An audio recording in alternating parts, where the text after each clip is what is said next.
karena Pak Prabowo kemudian beralih dukung Pak Jokowi dalam pemerintahan, maka dukungan itu dialihkan kemudian ke tokoh lain. Dalam hal ini adalah pasangan nomor urut 1.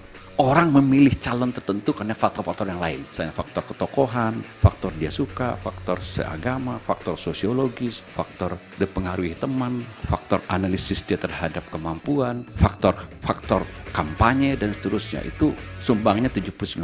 Tapi 29% kira-kira disumbang oleh faktor penggelontoran bansos itu. Nah, ini soal sederhana saja, sangat simpel sekali jawabnya. Karena begitu masa Pilpres datang, mereka mengundurkan diri dari jabatan, Pak. Dan wakilnya naik memimpin, melanjutkan. Kontinuitas pembangunan masih tetap ada, pemerintahan tetap jalan. Bukan PJ, ASN yang setia dan loyal kepada Presiden.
Selama saya mengamati proses pemilu tahun 2024 ini, saya melihat bahwa Presiden Jokowi menempati posisi dan peran yang sangat sentral dalam pemilu 2024. Dan karena itu kemudian saya membangun argumen bahwa pemerintah Indonesia di bawah Presiden Jokowi memiliki suatu desain tertentu untuk memenangkan calon yang didukungnya. Jadi pertama saya ingin berangkat dari dua argumen utama saya. Yang pertama adalah pemerintah Jokowi menjalankan suatu desain sistematis untuk mempengaruhi perilaku pemilih atau voting behavior untuk memenangkan paslon nomor 2. Dan dalam konteks desain itu, faktor penting atau variabel penting di dalam desain itu adalah peran dari Presiden Jokowi dan menentukan proses dan hasil pemilu yang telah ditetapkan oleh KPU pada tanggal 20 Maret 2024.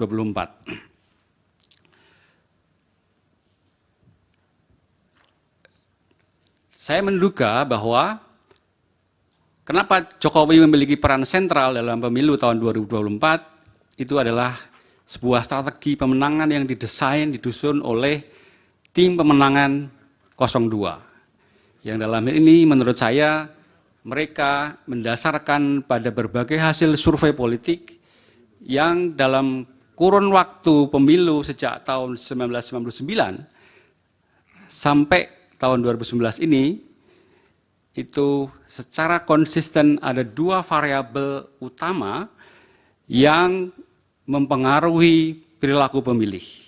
Saya tidak mengatakan bahwa variabel-variabel lain tidak penting, tapi dua variabel ini oleh para peneliti, oleh lembaga-lembaga survei, ditempatkan sebagai variabel yang sangat penting dan berpengaruh.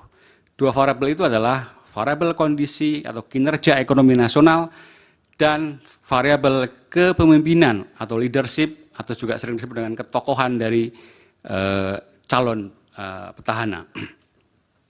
Yang pertama, variabel kondisi ekonomi nasional kita. Secara umum, secara global, dalam banyak pemilu di berbagai negara, ketika kondisi ekonomi itu stabil, tidak ada gejolak ekonomi yang berarti, tidak ada krisis ekonomi, itu akan membawa pada suatu generalized perception di kalangan masyarakat bahwa kondisinya baik-baik saja, sehingga mereka akan cenderung untuk mengarahkan pilihannya pada calon petahana.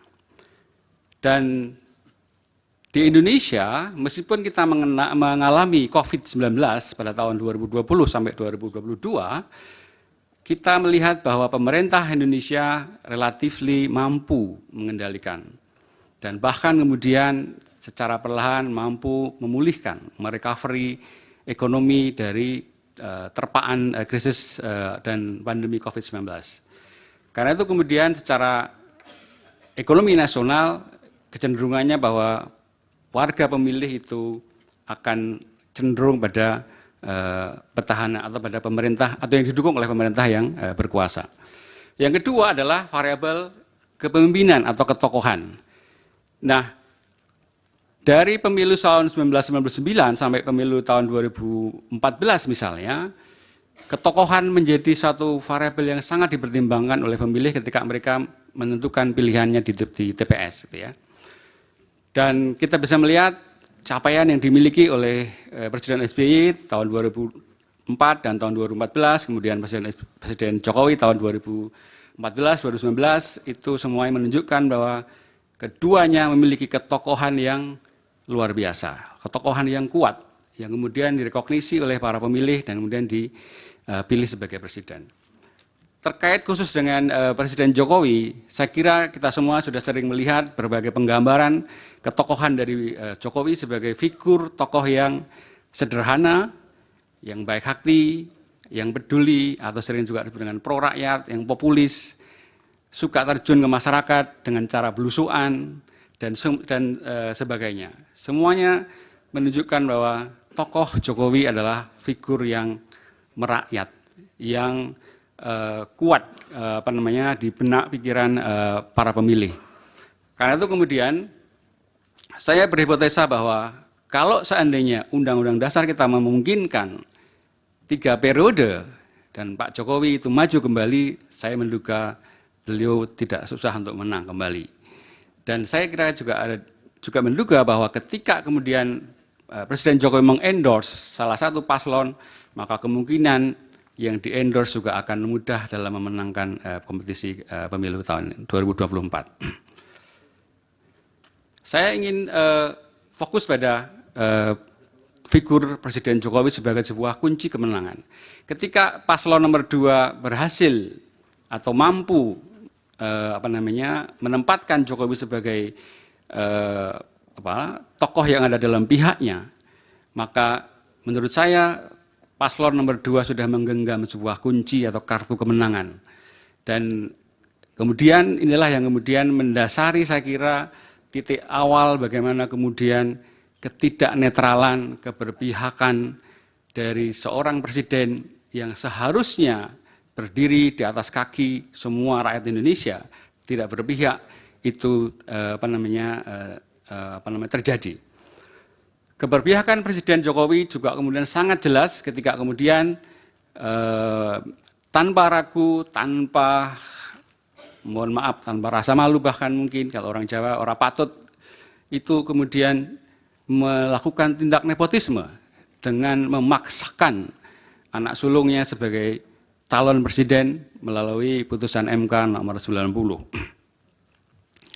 Nah, kemudian ketika kemudian strategi pemenangan ini sudah firm, maka kemudian saya melihat bahwa pemerintahan Presiden Jokowi melakukan serangkaian tindakan-tindakan politik untuk memenangkan paslon nomor 2. Yang pertama dan sudah sering sekali disampaikan di dalam forum ini adalah kebijakan dan implementasi penyaluran bansos.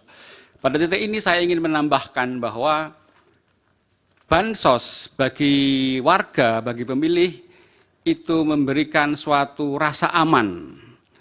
Karena pada umumnya penerima bansos adalah mereka yang dalam kondisi ekonomi yang rentan.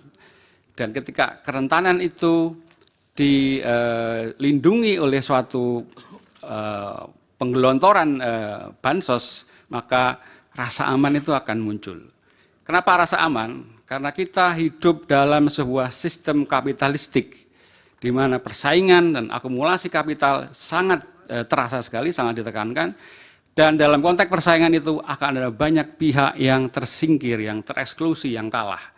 Dan negara seharusnya memang hadir untuk melindungi mereka-mereka yang kalah ini. Kelompok bawah adalah mereka yang biasanya tersingkir oleh sistem kompetisi ini. Celakanya kemudian adalah bahwa sistem perlindungan ini kemudian disalahgunakan untuk pemenangan pemilu. Kedua adalah upaya-upaya untuk menguatkan citra Presiden Jokowi. Dan ini saya kira sangat jelas dilakukan melalui berbagai kebijakan, terutama melalui berbagai propaganda, melalui berbagai siaran dalam media-media sosial, televisi, dan seterusnya. Yang ketiga adalah pelanggengan hegemoni kekuasaan Jokowi. Hegemoni yang dilakukan oleh Presiden Jokowi tidak dengan cara yang represif, tapi dengan cara yang halus dan intens. Apa yang seringkali disampaikan oleh para ahli sebagai praktek new developmentalism atau pembangunanisme baru sebagai sebuah mantra, sebagai sebuah ideologi pembangunan oleh Presiden Jokowi, itu sebuah ideologisasi pembangunan yang relatif diterima oleh banyak pihak. Dan kunci dari pembangunan ekonomi Indonesia saya kira juga terletak pada ideologi pembangunan seperti itu. Sudah 10 menit, mungkin langsung kesimpulan. Baik, terima kasih Yang Mulia. Dan terakhir adalah cara yang ditempuh oleh Jokowi adalah melalui mobilisasi alat dan aparat negara. Kita tahu dalam sistem presidensial, presiden memiliki kekuasaan yang sangat besar, kepala pemerintahan dan sekaligus kepala negara, dan setiap perintah yang dia berikan, entah itu eksplisit, simbolik, maupun implisit, itu akan diikuti oleh gerak oleh semua aparat negara di bawahnya. Saya kira demikian yang saya sampaikan sebagai pengantar. Yang mulia, terima kasih. Dari pemohon, ada yang diperdalam? Kami akan memperdalam melalui Saudara Roni Talapesi dan Saudara Tamalangkun yang mulia. Terima kasih. Silakan Pak Roni. Terima kasih mulia. Dari pemaparan ahli menyampaikan terkait dengan grand design dari Presiden Joko Widodo yang mempengaruhi perilaku pemilih untuk pemenangan paslon 02. Saudara ahli, pertanyaan saya, mengapa Presiden Joko Widodo memegang peran sentral dalam kemenangan paslon 02, padahal Presiden Joko Widodo bukanlah kontestan dalam Pilpres 2024. Apakah ini karena Saudara Gibran adalah anak dari Presiden Joko Widodo? Yang kedua, apakah yang menyebabkan penurunan suara calon Presiden 03 di dalam basis-basis PDI Perjuangan seperti di Bali, Jawa Tengah, Sumut, NTT, dan lainnya, karena ini merupakan anomali? Apakah ini kaitannya dengan grand design dari pemerintah melalui contohnya bansos ataupun intimidasi ataupun netralitas aparat? Yang ketiga, seberapa signifikan ketidaknetralan, keberpihakan Presiden Joko Widodo kepada paslon 02 terhadap mobilitas konsolidasi kekuasaan yang memenangkan paslon 02.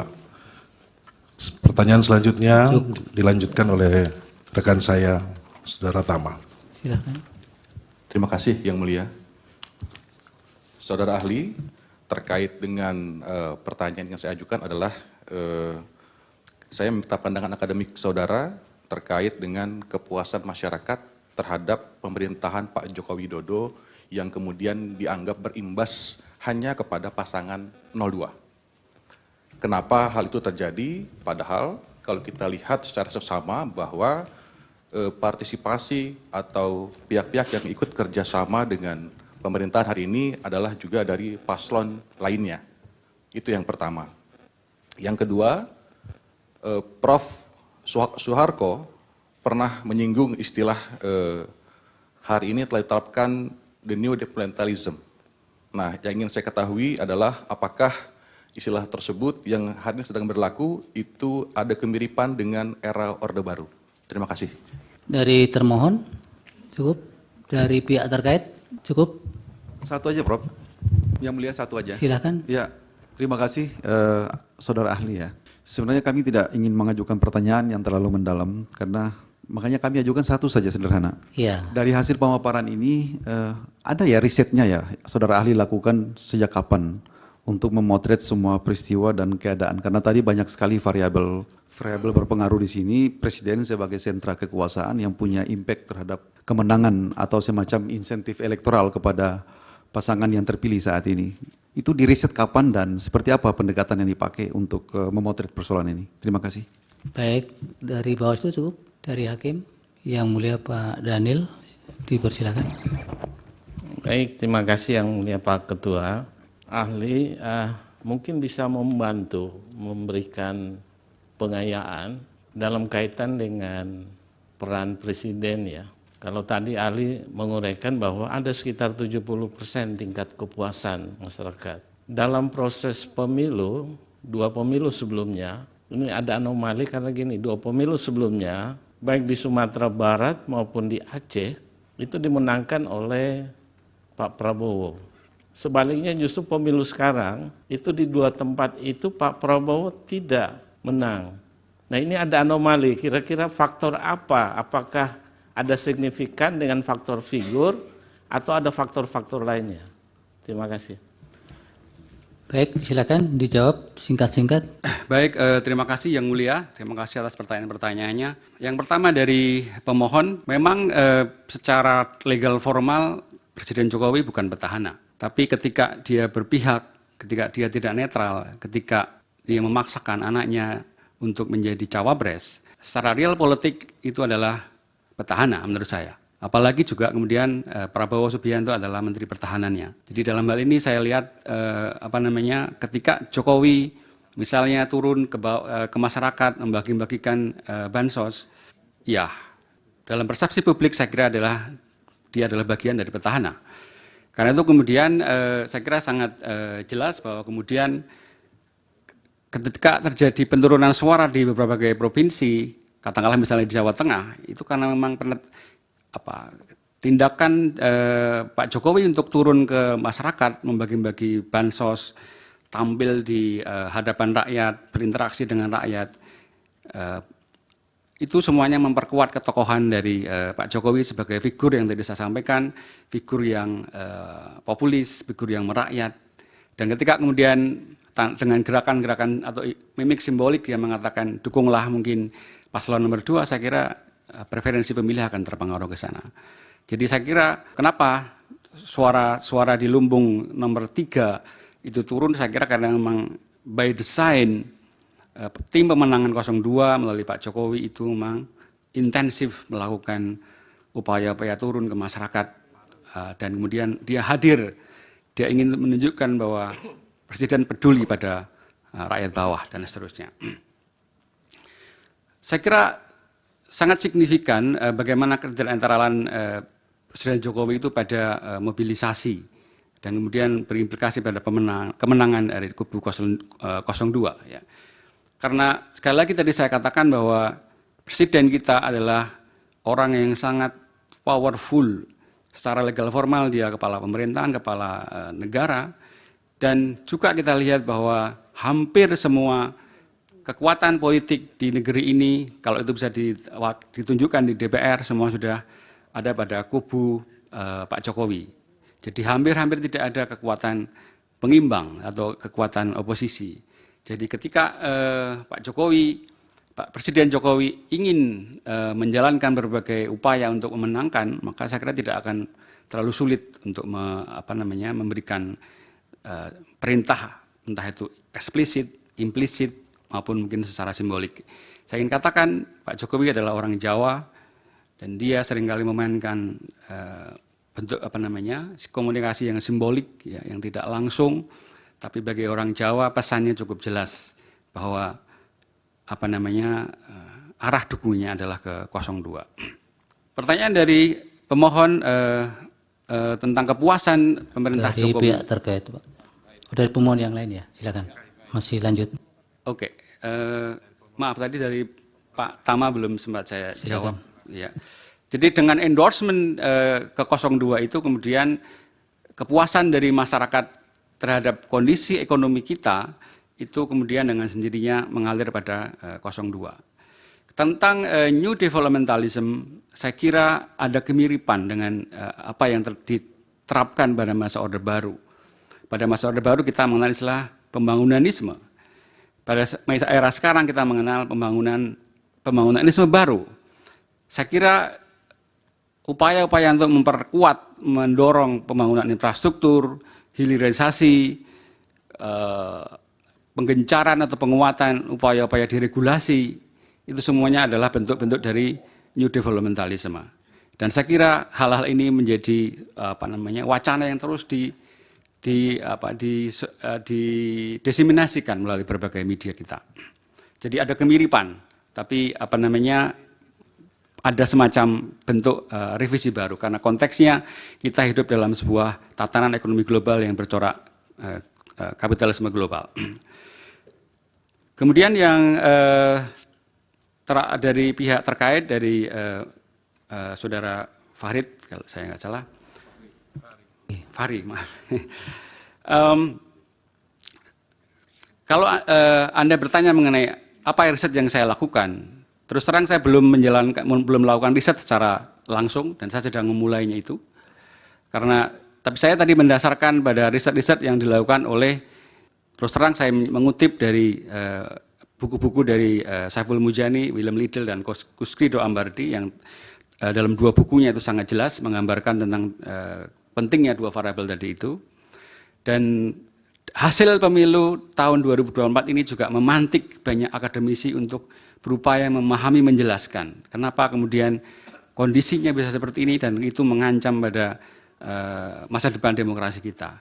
Saya kira kami di perguruan tinggi tergerak kembali untuk mengikuti, karena selama ini riset-riset terkait itu banyak dilakukan oleh teman-teman di lembaga-lembaga survei, dan perguruan tinggi terus terang agak ya sudah yang tertinggal. Lain. Bapak kan belum melakukan riset itu ya dari Hakim tadi? Sedang bersiap-siap menuju ke sana yang mulia. Baik.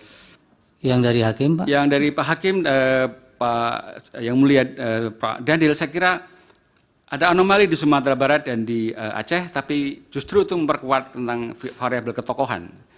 Variabel ketokohan di pemilu 2019 ketika Prabowo menang di sana saya kira cukup kuat karena afiliasi atau identiti yang dibangun oleh Pak Prabowo saya kira mengarah pada afiliasi Muslim ya. Dan dukungan karena Pak Prabowo kemudian beralih mendukung Pak Jokowi dalam pemerintahan, maka dukungan itu dialihkan kemudian ke tokoh lain. Dalam hal ini adalah pasangan nomor urut 1. Jadi pergeseran ini saya kira juga justru memperkuat variabel tentang ketokohan tadi.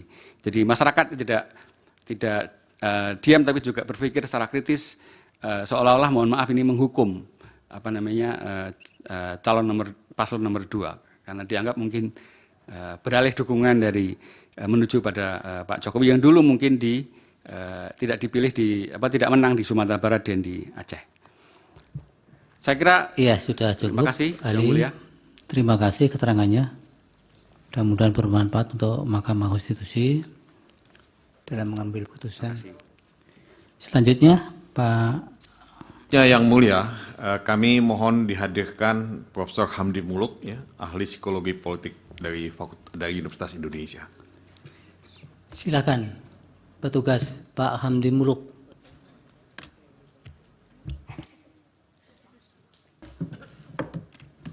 Silakan Bapak, waktunya 20 menit termasuk dengan pendalaman nanti. Assalamualaikum warahmatullahi wabarakatuh. Selamat pagi, salam sejahtera buat kita semua. Om Swastiastu, Namo Buddhaya, salam kebajikan, salam sehat buat kita semua.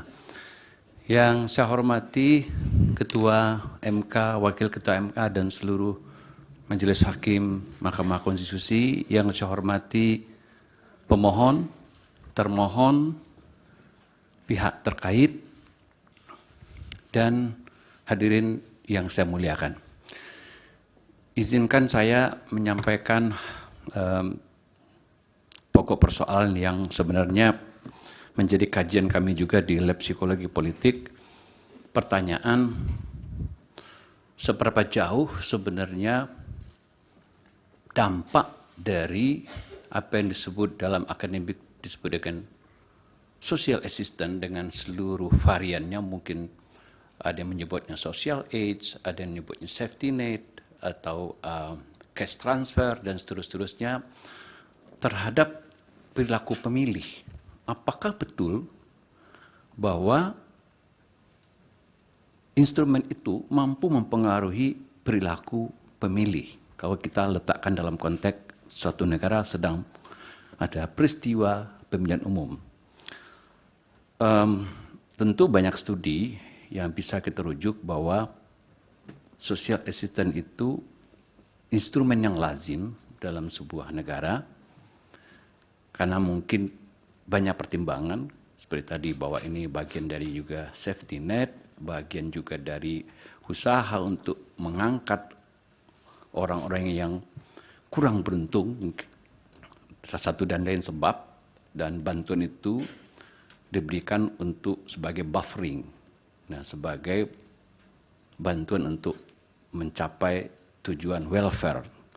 Nah, tapi di lain pihak memang secara politis ini problematik, karena tentu yang punya otoritas untuk menyalurkan ini adalah petahana tentunya, dan ini tidak dimungkinkan oleh kontestan lain yang tidak dalam posisi petahana. Nah, banyak studi-studi memperlihatkan, terutama mungkin yang sering dikutip, studi Stokes itu, bahwa yang dia memakai istilah clientelism politics, artinya bahwa instrumen dukungan yang dipakai sedemikian rupa, direkayasa sedemikian rupa, dimanipulasi sedemikian rupa untuk mempengaruhi pemilih. Nah tentu timing penerima manfaat bisa diarahkan supaya menguntungkan pihak yang memberi itu. Dalam konteks ini biasanya yang sering distudi adalah petahana atau partai-partai politik atau calon-calon yang satu kubu dengan petahana. Nah, ini yang disebut dengan clientelism politics. Nah, sebenarnya untuk konteks 2024 ini, karena ini menjadi perbincangan hangat, memang bagus kita melakukan studi yang betul-betul komprehensif. Jadi kita kumpulkan data dalam satu titik waktu secara longitudinal, survei eksperimental, tapi itu mahal sekali. Nah, kami tidak punya dana untuk itu. Ya, strategi yang kami lakukan adalah melakukan apa yang sering dilakukan oleh akademisi, itu melakukan namanya meta-analysis atau meta-review. Apa yang disebut meta-analysis? Jadi kita mengumpulkan seluruh seluruh literatur terkait topik ini di seluruh dunia yang dipublikasi tentunya dengan keyword yang standar, yang social assistance, welfare program, political support, voting behavior, electoral support, dan seterusnya. Bagaimana impact-nya terhadap voting, kita kumpulkan, terus kita analisis, lanjut aja Pak. Ya, kami berhasil menemukan studi yang relevan itu sekitar 1081 studi di seluruh negara. Kami sisir lagi mana yang sebenarnya diindeks secara 2 kali, begitu ketemu 734 studi. Setelah itu kita lihat lagi, kita kerucutkan yang mana yang paling relevan, ketemu 83, dan yang paling kuat itu 10 studi yang paling kuat menggambarkan fenomena ini. Nah, apa yang kita dapatkan dengan, saya kira ini, terus Pak, ini saya cepatkan saja, ini terlalu teknis, langsung ke hasil. Jadi setelah ada 77 studi yang dari Scopus, kami lanjut. Ini mungkin, nah, mungkin masuk ke kajian lebih lanjut, saya kira.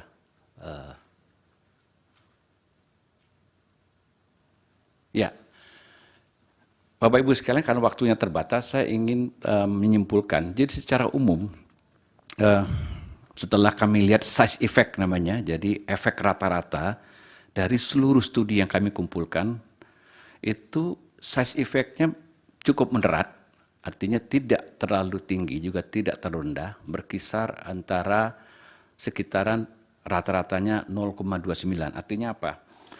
Jadi kalau kita transform ini ke dalam bentuk variant accounted, itu apa namanya?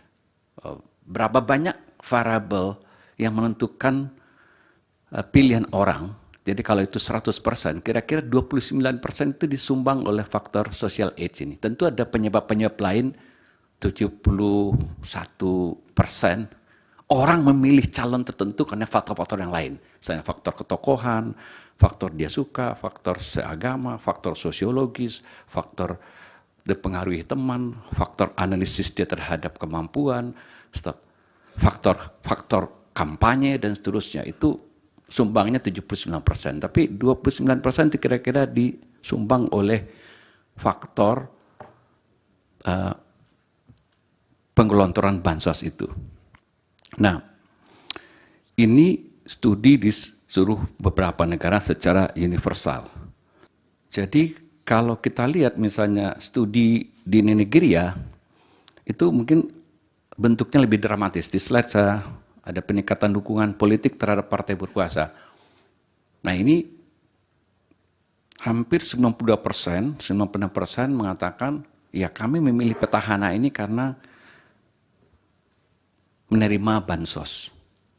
Jadi ini studi di Nigeria. Jadi conditional cash transfer itu mungkin kalau kita BLT itu. Jadi semakin banyak BLT itu semakin puas terhadap petahana, semakin menyukai, petahana dievaluasi positif. Bahkan dalam beberapa studi digambarkan petahana dianggap punya good deed gitu, seperti Sinterklas gitu, dan membuat publik suka, dan itu membuat dia dipilih lagi. Nah, mungkin kenapa politisasi bansos ini menjadi problematik dalam konteks demokrasi kita hari ini? Karena satu, bahwa bansos ini hanya bisa dikendalikan oleh orang yang memegang otoritas, dalam konteks ini petahana. Jadi kalau kita andaikan petahana maju, mungkin dalam konteks sekarang orang akan challenge, lah petahana kan tidak maju. Tapi ada istilah teman saya setengah petahana begitu. Setengah petahana. Bercandanya begitu. Jadi anaknya yang maju. Dan tinggal dibangun bagaimana persepsi publik dibentuk bahwa setengah petahana juga mewakili petahana. Nah, di situ mekanisme psikologisnya berlangsung. Nah, kalau ini berhasil, tentu kepuasan terhadap petahana terkonversi kepada kepuasan terhadap setengah petahana yang sedang menjadi kontestasi hari ini. Nah, itu mekanismenya. Nah, kenapa problematik secara psikologis? Secara politik etis mungkin orang banyak mempersoalkan, karena ini menjadi tidak fair misalnya. Bahwa yang bisa menggunakan, yang punya otoritas untuk menetapkan kapan bantuan sosial ini harus digelontorkan, berapa banyak, mekanisme seperti apa, waktunya kapan, itu tentu yang memegang otoritas dalam konteks ini petahana. Itu sebabnya di beberapa tempat di luar negeri, seperti studi-studi yang saya rujuk tadi, yang kita analisis tadi, memang hasilnya cukup konklusif. Ya, ada kontribusi dari pengelontoran bansos terhadap keterpilihan terutama petahana, yang angkanya ya cukup moderate gitu. Nah, tentu ini bervariasi dari satu tempat ke tempat lain. Nah, jadi mungkin pertanyaan tadi, apakah ini etis ketika misalnya oposisi atau challenger tidak punya kesempatan yang sama untuk menggunakan instrumen ini? Kedua, dari segi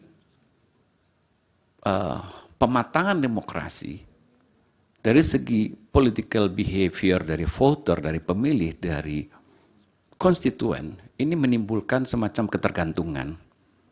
Nah, di luar misalnya tadi peneliti lain juga melihat misalnya klientelism itu dalam konteks misalnya vote buying, tapi itu studi yang lain. Karena vote buying kalau bisa dibuktikan menyuap gitu untuk orang untuk memilih, itu masuk ranah pidana pemilu. Nah, tapi klientelism memang terselubung, sulit dibuktikan secara pidana, kecuali sudah berbentuk tadi vote buying dan ada bukti materialnya, bisa dibawa ke Bawaslu gitu. Tapi dalam konteks tidak ada itu, memang penggunaan bansos ya bisa memanipulasi pemilih. Nah, ini yang banyak distudi. Nah, jadi kenapa misalnya penggunaan bansos menjadi problematik secara Waktunya etis. sudah habis. Oh ya, jadi itu kira-kira kesimpulan saya bahwa Silakan. nyata bahwa ini mempengaruhi pemilih. Terima kasih, Baik, Yang Mulia. dari pemohon ada yang mau didalami? Ada yang mulia. Ketika ahli bicara mengenai society, Indonesian society atau society dari negara lain, dan bicara mengenai pattern client, ya, dan clientelism seperti yang dikatakan tadi, ya saya sih melihat ini dalam konteks masyarakat lapis bawah, masyarakat adat, itu sangat kasat mata, Pak Saudara Ahli ya. Jadi ya yang namanya pattern itu pasti akan didengar, pasti akan diikuti seperti kiai di pesantren misalnya. Seperti pemuka informal di masyarakat adat, pasti akan didengar. Nah tapi kita kan tidak menghadapi hal yang semacam itu. Kita lebih menghadapi state, yang tadi dikatakan. Pemimpin formal, pemimpin resmi, yang dalam konteks social safety net, dalam konteks social assistance atau bansos, yang dikatakan oleh ahli tadi, kalau itu di tangan state, pemimpin formal, penyalurannya itu akan bisa disebut problematik, bermasalah. Nah, jadi kalau politisasi bansos itu disebut problematik, apalagi itu pada tangan petahana, nah yang saya ingin tahu, ya, karena hampir pasti dia akan memenangkan kontestasi politik, ya, dan kalau tadi diberikan contoh Nigeria, Thailand misalnya, apakah contoh itu juga memang relevan dan bisa kita jadikan sebagai contoh yang terjadi di Indonesia sekarang ini? Saya hanya ingin butuh penjelasan, ya. Saya tahu saya punya jawaban, tapi sekali lagi ini mungkin penting ya untuk diberikan semacam penjelasan yang lebih mencerahkan nantinya. Mungkin itu. Terima kasih Yang Mulia. Terima kasih. Ada satu lagi dari Saudara Paskah ya, ingin mengajukan pertanyaan. Terima kasih. Silakan.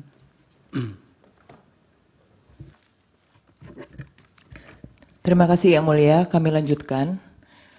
Saudara ahli, kami ingin menambahkan 2 pertanyaan.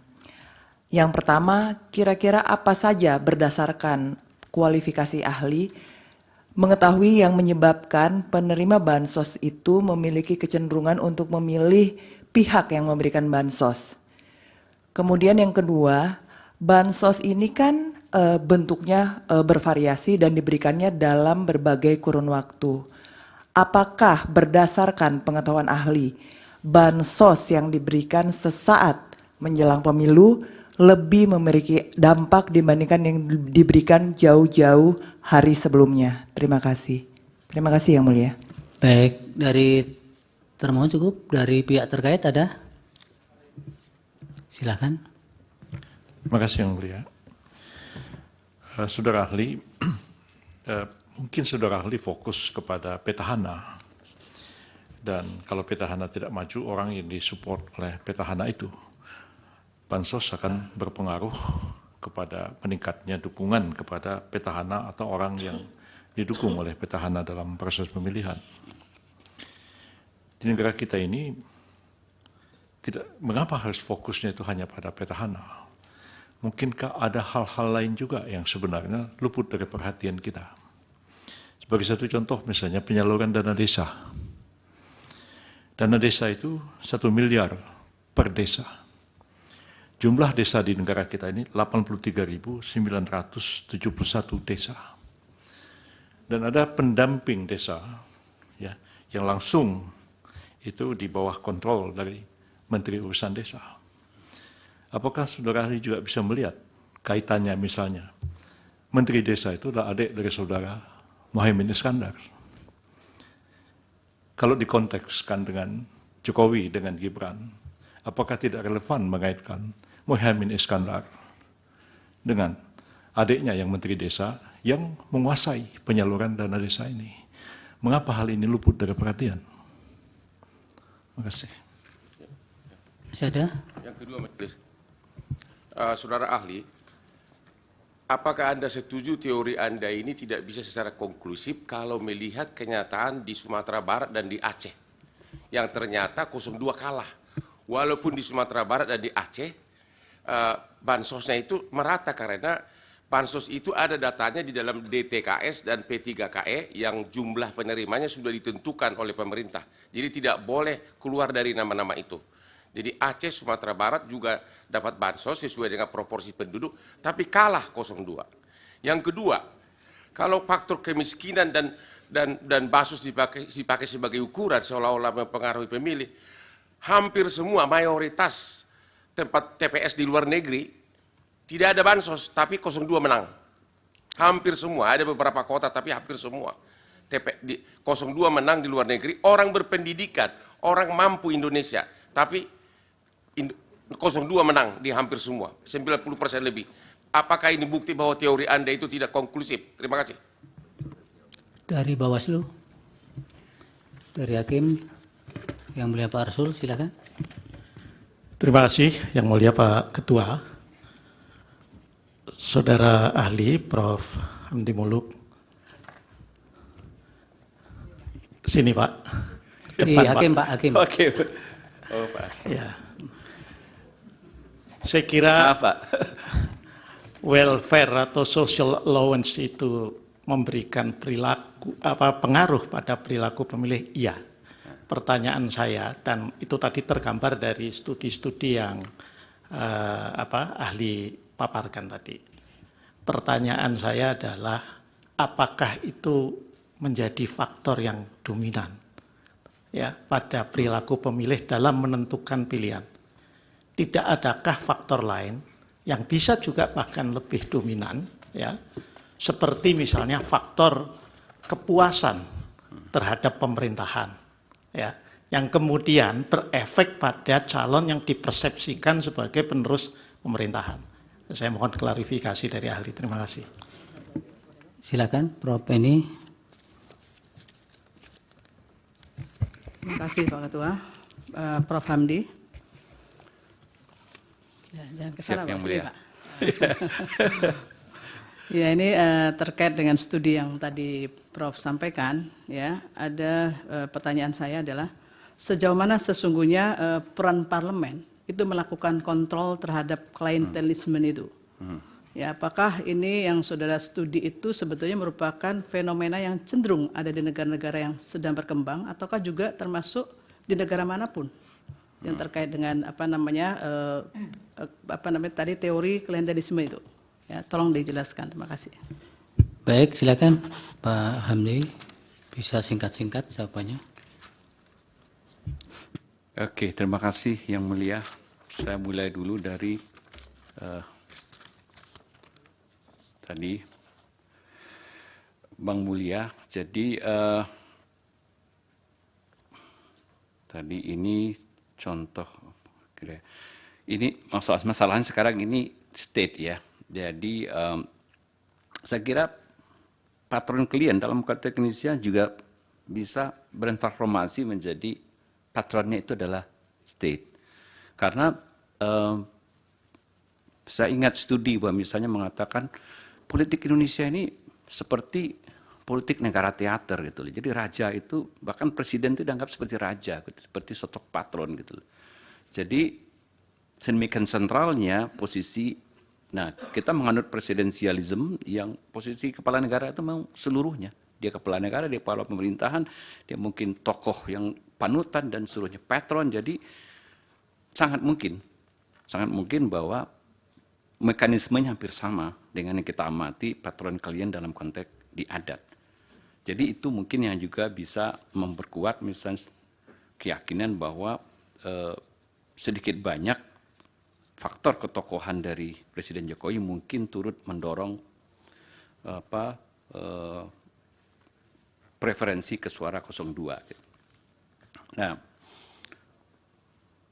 tadi yang kedua, oke. Tadi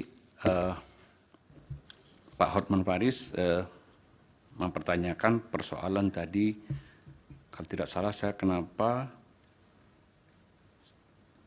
kita tidak fokus kepada masalah, kenapa hanya fokus kepada masalahnya di tingkat presiden, tapi tidak fokus kepada masalah dana desa, Pak ya? Pak, itu Prof. Yusril. Oh, Prof. Yusril ya. Ya. Oke. Ya, memang kami tidak punya data gitu, Prof. Yusril, sampai ke tingkat desa, karena kami tidak melakukan studi yang langsung ke data empiris di Indonesia, karena keterbatasan waktu dan dana juga. Kami hanya memang mencari hukum-hukum yang umum, yang universal, berlaku di seluruh negara tentang masalah ini. Apakah memang politisasi bansos ini bisa berdampak kepada voting behavior. Nah, kami tentu tidak memperhitungkan faktor-faktor kompleksitas di tingkat lokal. Tapi mungkin, nah di kita kan memang unik gitu loh. Antara kontestasi antar paslon itu tidak selalu ajak masalah incumbency dan challenger itu dari waktu ke waktu. Nah, kita tahu loh, sekarang seperti yang Prof. Yusril katakan, ini Muhaimin adalah bagian dari pemerintahan, partainya gitu ya. Adiknya Menteri Desa, tapi dia berada dalam kubu untuk pilpres yang berseberangan. Nah, itu juga mungkin berlaku untuk yang lain. Gitu. Ada kepala daerah juga tidak ekuivalen dengan pasangan paslon 1, 2, 3. Nah, memang kalau kita mau studinya detail betul, kita harus mengkonsider data-data ke tingkat yang lebih lokal itu. Tapi saya tidak punya data itu. Saya hanya punya data yang universal, menggambarkan fenomena ini. Nah, mungkin saya masuk ke Pak Hotman tadi ya. Nah, ini Sumbar dan Aceh malah 02-nya kalah. Begini, studi ini kan hanya memperlihatkan bahwa variansi atau sumber varian, kalau dalam bahasa statistik, yang mempengaruhi voting behavior dari faktor ketertarikan orang terbansos itu 29%. Jadi masih ada 71% penyebab lain yang mengapa orang memilih si A, si B menjadi presiden yang dia mau pilih.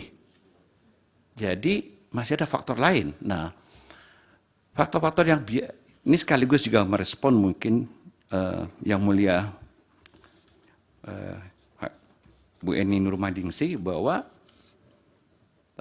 Pak Arsul Sani juga, bahwa memang masih ada faktor-faktor yang lain, misalnya yang sering dikemukakan dalam studi-studi voting behavior itu penilaian terhadap kandidat. Ya, apakah kandidat dianggap kompeten, punya aspek-aspek positif, kinerjanya bagus, kampanyenya bagus, komunikasinya bagus, dan seterusnya. Juga masalah bekerjanya faktor-faktor sosiologi seperti pertemanan, persukuan. Jadi itu 79% itu. Nah, hanya 29% yang disumbang oleh ketertarikan orang dengan bansos. Itu menyebabkan, jadi mungkin di dua tempat itu bekerja faktor yang lain. Gitu. Jadi ketertarikan terhadap kandidat itu. Bisa jadi seperti itu. Jadi ya tidak bekerja faktor-faktor bansos. Nah, yang kedua, yang saya lupa juga tadi, Bu Eni, Prof. Eni bertanya apakah misalnya praktek klientelisme itu bisa juga terjadi di negara maju, tidak hanya di negara-negara berkembang. Di negara maju memang banyak juga praktek-praktek pork barrel itu, yang bahkan sebenarnya di beberapa negara pemilihan itu adalah anggota parlemen yang mau maju lagi di tingkat lokal. Jadi di konteks kita, tadi ditanyakan apakah misalnya bansos ini juga diawasi oleh parlemen. Kalau kita lihat itunya, iya kan sudah ada persetujuan parlemen juga untuk alokasi bansos. Nah, tapi nanti modus di tingkat lokal, saya tidak tahu apakah nanti beberapa anggota parlemen kita, karena tersebar juga dengan paslon yang berbeda-beda dalam konteks pilpres. Jadi anggota parlemen yang main juga dari tidak hanya dari paslon 1, 2, 3 juga melakukan faktor pork barrel untuk masalah legislatif. Nah, ini perlu studi sendiri, studi di tingkat pemilihan pileg. Jadi kita berarti di tingkat dapil masing-masing. Tapi di beberapa banyak tempat pork barrel itu sering terjadi di tingkat dapil. Ada lagi yang belum kejawab? Cukup. Waktunya juga sudah habis, Bapak. Terima kasih Yang Mulia, terima kasih hadirin sekalian. Terima kasih. Langsung ya, bismillahirrahmanirrahim. Assalamualaikum warahmatullahi wabarakatuh. Yang terhormat, Yang Mulia, Ketua dan segenap anggota Hakim Majelis Konstitusi, para hadirin-hadirat yang saya hormati. Saya ingin menyampaikan keahlian saya dalam perkara ini, yaitu terkait dengan soal pemilu presiden 2024 yang tak berjalan dengan bebas, jujur dan adil, sebagaimana amanah pasal 22E ayat 1 Undang-Undang Dasar 1945. Apa penyebabnya?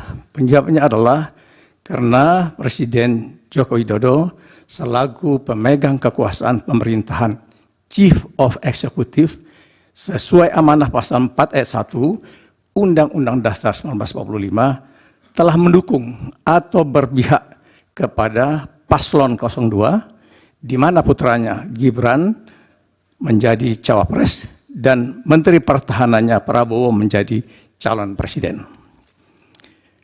Dukungan dan keberpihakan Presiden kepada paslon 02 nyata tampak dalam kebijakannya, perbuatannya, tindakannya, dan ucapannya. Terkait dengan pengangkatan PJ Kepala Daerah secara masif, keterlibatan pejabat negara, dan penggalangan kepala desa untuk memenangkan paslon 02.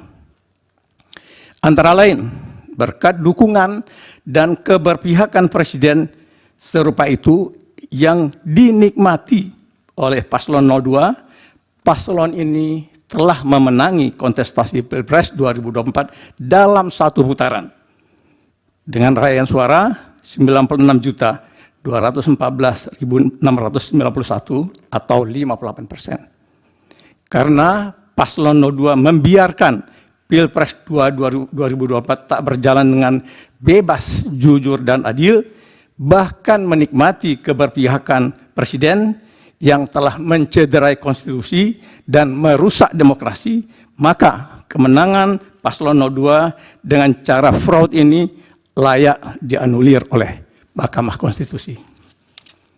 Pembahasannya adalah sebagai berikut. Faktor pendongkrak suara.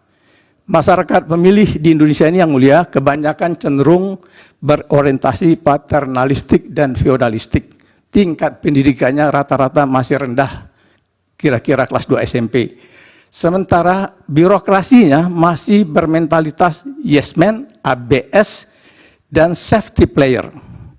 Dalam kondisi seperti ini, posisi kepala daerah, pejabat negara, para menteri misalnya, dan kepala desa sangat strategis dalam mempengaruhi sikap pilih mereka, voting behavior mereka. Siapa yang mengendalikan pemegang posisi penting itu akan dapat mendongkrak dan meraup suara dalam Pilpres. Paslon 02 dengan dukungan all-out Presiden lewat berbagai kebijakannya tampak mengontrol dengan efektif ketiga posisi kunci itu, mendongkrak perolehan suara mereka, maka tak heran bila perolehan suara paslon 02 bisa melampaui ambang batas 50% lebih dalam sekali putaran. Kasus yang pertama perihal pengangkatan PJ Kepala Daerah. Para pakar yang mulia jauh hari telah mengingatkan Presiden agar diadopsi saja model perpanjangan masa jabatan kepala daerah. Mereka punya visi misi, punya legitimasi, dan dipilih langsung oleh rakyat, serta lebih menjamin kontinuitas pembangunan. Caranya adalah dengan merevisi Undang-Undang Pilkada nomor 10 2016. Tapi Presiden tidak memperdulikannya. Model pengangkatan PJ kepala daerah dari ASN yang notabene pegawai negeri di daerah otonom banyak sekali kelemahannya, mencederai demokrasi, tak punya legitimasi, tak punya visi misi, seleksinya rentan nepotisme, relasi dengan dewan, DPRD dan tokoh masyarakat susah terjalin, serta orientasi kepada kepentingan pusat sangat kuat. Sedangkan keuntungannya tak ada biaya yang dikeluarkan dan pengisian dapat dilakukan dengan cepat sesuai interest Presiden. Yang mulia, ketika pengisian PJ kepala daerah dari ASN ini mulai dilakukan, pusat tahun 2022 timbul kegaduhan publik gara-gara seleksinya tidak transparan, tidak akuntabel, dan tidak demokratis. Masyarakat menggugat ke MK, dan MK dalam pertimbangan putusannya nomor 15 PU strip 20 garis miring 2022 telah meminta pemerintah membuat peraturan pelaksanaan Undang-Undang Pilkada yang maaf yang mulia, yang transparan, yang akuntabel dan demokratis. Tapi pemerintah Presiden Joko Widodo tidak menggubrisnya dan hanya menerbitkan Permendagri nomor 4 tahun 2023. Dengan payung hukum yang lemah ini, pengangkatan PJ kepala daerah relatif tidak berubah, pekat dengan kepentingan politik Presiden. Terbukti dari semua pengangkatan PJ kepala daerah diputuskan oleh Presiden, dan dulu pada zaman Presiden SBY, pengangkatan PJ Gubernur saja yang dibawa ke istana, sedangkan pengangkatan PJ Bupati Wali Kota berada di Merdeka Utara, dalam hal ini di Kemendagri. Evaluasi PJ kepala daerah normatifnya sekali dalam 3 bulan. Lalu Presiden mengubah pakem itu dengan mengatakan evaluasi PJ kepala daerah bisa dilakukan setiap hari, plus diwanti-wanti agar PJ tidak miring-miring, yang bisa diartikan menaati arahan beliau tanpa reserve. Hukum besi PJ kepala daerah dari ASN itu yang mulia adalah taat kepada pejabat yang mengangkatnya, bukan kepada rakyat.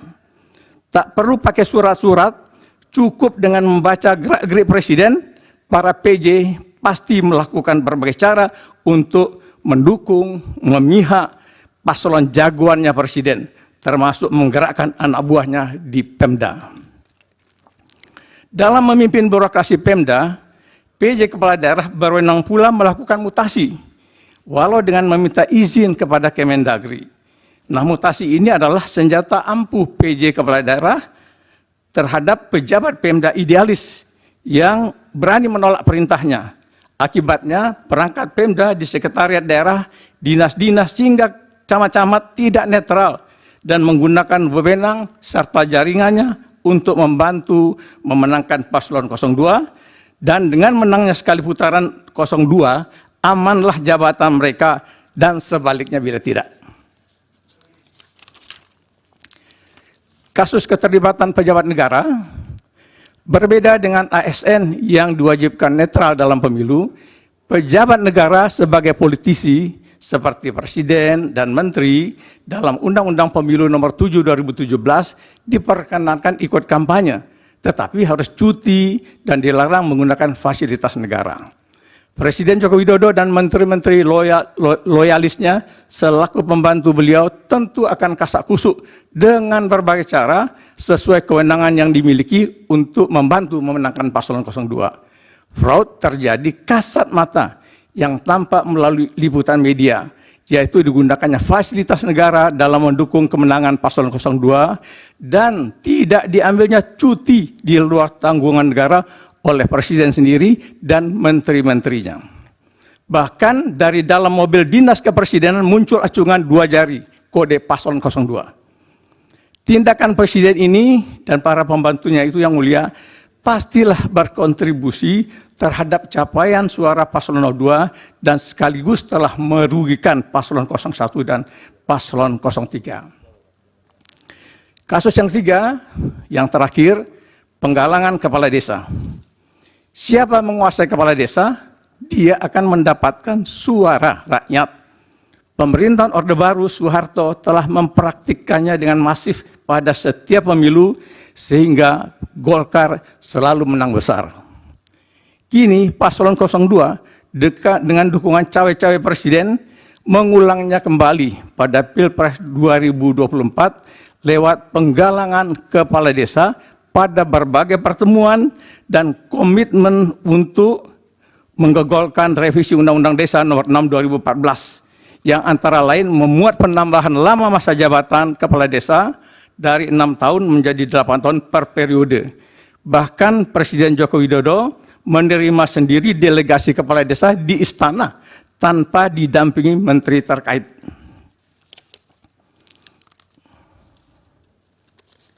Yang mulia, apa yang dilakukan paslon oleh 02 maupun Presiden Joko Widodo tentu telah mendongkrak suara paslon 02 di desa-desa berkat wibawa dan pengaruh kepala desa kepada warga atau konstituennya.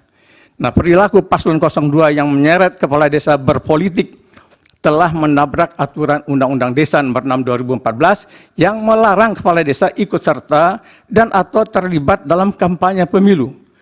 Bahkan juga para PJ kepala daerah yang berwenang mencegah tindakan kepala desa tersebut umumnya melakukan pembiaran tutup mata. Akhirnya kami sampai kepada pendapat kami yang mulia, dari tinjauan terhadap fenomena pengangkatan PJ kepala daerah, keterlibatan pejabat negara, dan penggalangan kepala desa yang menunjukkan Pilpres 2024 tak berjalan dengan bebas, jujur dan adil, free and fair election akibat ulah paslon 02 dan cawe-cawe keliru Presiden Joko Widodo yang berdampak pada cederanya konstitusi pasal 22E ayat 1 Undang-Undang Dasar 1945, maka yang mulia, kalau memang bisa dikabulkan kewenangan paslon 02 dengan cara fraud ini layak dianulir oleh MK. Demikian, terima kasih. Assalamualaikum warahmatullahi wabarakatuh. Waalaikumsalam. Dari kuasa hukum pemohon ada? Ada, terima kasih majelis. Ahli, ada 271 kepala daerah yang ditunjuk, yang terdiri dari 24 gubernur, 191 bupati, dan 56 wali kota. Nah, penunjukan ini tadi disebutkan tidak dengan melakukan perpanjangan masa jabatan kepala daerah, tapi dengan menunjuk ASN tertentu, sehingga menimbulkan masalah begitu banyak. Pertanyaan pertama saya, apakah masalah-masalah yang ditimbulkan itu juga potensi pada kepentingan elektoral di dalam pemilu ini? Itu satu. Yang kedua, tadi disebutkan ada putusan Mahkamah Konstitusi nomor 15 PUU tahun 2022. Yang saya baca dalam masalah, coba tolong di slide-nya. Satu. Slide pertama tadi. Bukan majelis. Yang berkaitan dengan putusan MK kan? Iya, putusan MK. Tolong di kedua atau ketiga. Ada keempat majelis. Satu. Terus. Ini tadi. Nah, ini yang ini. Nah, ini. Di situ ahli menyatakan bahwa MK meminta untuk dibuat peraturan pelaksanaan undang-undang pilkada. Tapi faktanya yang diterbitkan adalah Permendagri, bukan peraturan pemerintah. Karena pelaksanaan undang-undang pilkada ini mestinya dalam bayangan saya adalah peraturan pemerintah. Nah, itu kemudian menyebabkan di dalam Permendagri itu diatur berbagai aturan yang punya potensi konflik kepentingan di dalam aturan itu. Salah satunya adalah legalitas untuk melakukan mutasi. Dengan mutasi-mutasi itu kemudian penundukan pejabat daerah sampai di level desa itu bisa dilakukan secara efektif. Dalam pandangan saya seperti itu. Apakah hal itu benar? Sehingga menyebabkan Ini pertanyaannya. Saudara ahli juga kan pembina di beberapa asosiasi daerah. Ya, dalam pengalaman yang tadi saya lihat itu. Apakah itu juga menyebabkan kepala-kepala desa dengan mudah bisa diarahkan kalau kemudian penjabat kepala daerahnya itu berasal dari peraturan Mendagri yang punya potensi yang tadi itu ditundukkan, ada potensi konflik kepentingan di situ. Nah, yang ketiga yang terakhir adalah apakah peranan menteri-menteri yang loyalis ini di dalam peraturan daerah itu ya, sebagai otonomi daerah itu ada aturan-aturannya yang dulu diatur dalam pemerintahan sebelumnya yang mengatur secara ketat supaya menteri-menteri ini bisa menjalankan tugasnya fungsional dan optimal, hanya menjalankan tugasnya, tidak menjadi bagian dari partai atau paslon tertentu untuk kampanye. Bagaimana pengalaman diatur di dalam Departemen Dalam Negeri? Ada 3 pertanyaan itu. Terima kasih. Cukup. Satu tambahan, Pak Repli, silakan. Tambah 2 bisa. Dirangkum jadi 1. Oke. Ya, saya ingin mengatakan sebuah perencanaan kecurangan, ya, yang terkait dengan penunjukan kepala-kepala daerah ini, baik gubernur, bupati, wali kota. Walaupun kita tahu bahwa penjabat itu dilegitimasi oleh undang-undang, perubahan undang-undang, tapi kita tahu bahwa konstelasi politiknya itu memang berat kepada istana, karena hampir semua partai politik itu mendukung kekuasaan istana. Bahkan kalau tidak ada partai yang nyimpang kemarin, bisa jadi 2 calon itu dari rahim istana semua. Karena mereka sudah menguasai lebih dari 80%, sehingga threshold 20% tidak tercapai. Nah, kemudian kita tahu ada 271 pengangkatan penjabat kepala daerah ini, dan terjadilah pemilu. Di data kami menunjukkan bahwa mereka yang ada penjabatnya ini rata-rata mendapatkan suara di atas 50%. Saya hanya sekedar ingin konfirmasi, apakah memang ada satu garis perencanaan kecurangan sejak lama kalau kita lihat fenomena ini? Itu perlu dikonfirmasi. Kemudian terkait dengan kepala desa, kita tahu kasat mata kepala desa dimobilisasi. Bahkan ada paslon tertentu yang sengaja diundang untuk mendengarkan komitmen kepala desa, walaupun kemudian tidak strong message pada waktu itu. Tetapi intinya kita tahu tidak hanya undang-undang desa yang melarang keterlibatan aparat desa, tetapi juga undang-undang pemilu, undang-undang nomor 7 tahun 2017. Dan kita tahu bahwa ahli mengatakan dampak kepala desa ini luar biasa.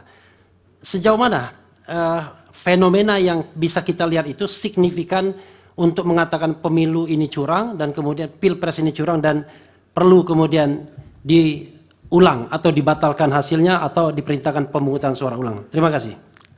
Terima kasih. Dari termohon. Masih bisa? Tidak ada. Tidak ada. Dari pihak terkait? Ada, Yang Mulia. Pertama saya akan mengajukan pertanyaan. Kedua, Saudara Dr. Farid Bahmid akan mengajukan pertanyaan. Saudara ahli tadi mengatakan bahwa ada usulan-usulan kepada Presiden supaya kepala daerah itu dalam konteks pilkada serentak diperpanjang. Ya. Bukan dengan cara menunjuk PJ-PJ seperti sekarang. Tapi Presiden tidak memperdulikan usulan itu. Bagaimana dengan DPR? DPR kan juga bisa mengusulkan perubahan undang-undang supaya tidak PJ-PJ tapi perpanjangan jabatan. Kenapa fraksi terbesar PDIP di DPR tidak mengambil inisiatif untuk perpanjangan, tapi juga diam saja dan kemudian berkembanglah tentang PJ-PJ ini dalam undang-undang? Apakah pada waktu itu yang keluar kemudian seperti saudara katakan adalah Permendagri nomor 4 tahun 2003. Saya sudah cek 4 April 2023. Kenapa PDIP tidak berkomentar pada waktu itu di DPR? Apakah mereka sebenarnya juga punya konspirasi membiarkan ini kepada PJ-PJ hanya dengan Permendagri karena hitungannya pada waktu itu akan menguntungkan mereka? Apakah karena tak terbayangkan bahwa Presiden Jokowi itu akan berbalik politiknya mendukung paslon 2 seperti sekarang? Seandainya Presiden Jokowi itu konsisten mendukung calon PDIP, apakah komplain seperti itu akan muncul atau tidak? Satu. Kedua, ya, saudara ahli mengatakan, mengusulkan juga atau mendukung usulan supaya tidak PJ itu tapi perpanjangan jabatan. Bisakah saudara ahli membayangkan, andai kata usulan itu yang diterima, maka berarti saudara Anies Baswedan dan saudara Ganjar Pranowo tidak bisa maju sebagai calon presiden dalam pilpres sekarang. Dan bisakah saudara ahli membayangkan saudara akan menjadi ahli dalam persidangan hari ini di Mahkamah Konstitusi? Mohon dijawab. Pak Bari, satu lagi pertanyaan. Terima kasih, Yang Mulia. Saudara ahli, awalnya kami sedikit bertanya bahwa memang ini keterangan ini bercorak riset. Ya, saya tidak tahu ini ahli juga melakukan riset terhadap semua ini ataukah tidak, karena ada beberapa narasi yang bercorak riset. Jadi basisnya itu seperti harus melihat dari aspek data dan seterusnya. Tapi tidak apa-apa, untuk kepentingan ini kami serahkan kepada Yang Mulia untuk menilainya. Berbicara tentang politik hukum terkait dengan penunjukan ya, atau appointe, pendekatan appointe untuk penunjukan kepala daerah ini kan diatur dalam Undang-Undang 10/2016 tentang pilkada. Lalu pada saatnya, pada waktu itu perkembangan setelah itu ada yang mengajukan judicial review ke MK. Tadi sudah diterangkan dengan putusan 15/2022. Dalam pertimbangan hukumnya kami juga telah mencermati secara lebih hati-hati dan mendalam. Ternyata Mahkamah mengirimkan pesan ataupun semacam mandat konstitusional kepada pemerintah untuk diatur dengan peraturan khusus.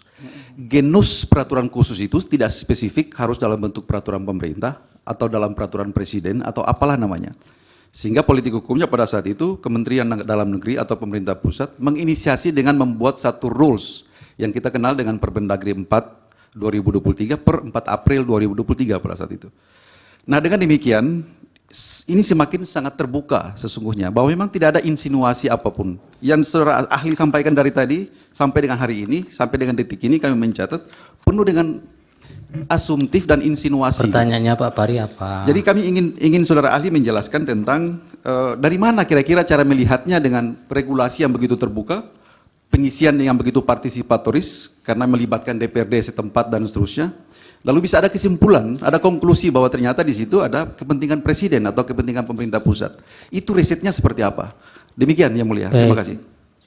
Dari Hakim, silakan ahli. Nanti sebelumnya diminta untuk keterangannya nanti diterserahkan melalui kuasa hukum untuk diteruskan ke kepaniteraan.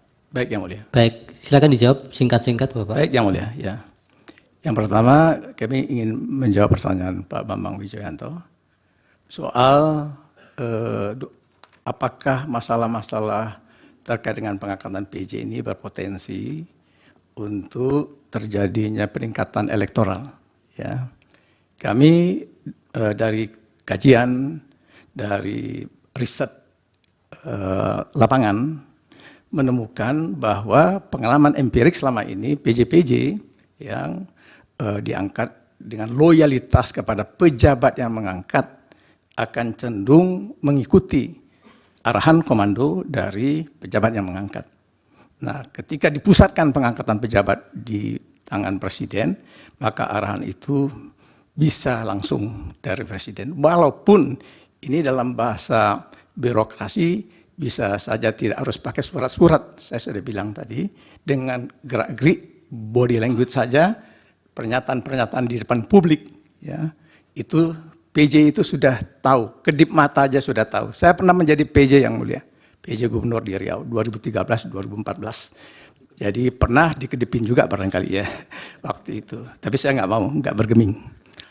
Nah, jadi Pak Bambang itu sangat potensial.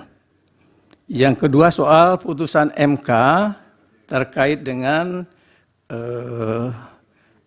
tadi apakah levelnya PP, apakah Permendagri, ya, atau Perpres, ya itu menurut hemat kami sebetulnya dalam praktek selama ini turunan undang-undang yang paling kuat payungnya itu PP, dan itu empirik sekaligus menjawab pertanyaan Pak Fahri. Kita sudah punya pengalaman, saya pernah jadi Dirjen di Odda, kita punya pengalaman pengaturan PJ itu diangkat dengan diterbitkan PP nomor 6205, itu awalnya pengangkatan PJ.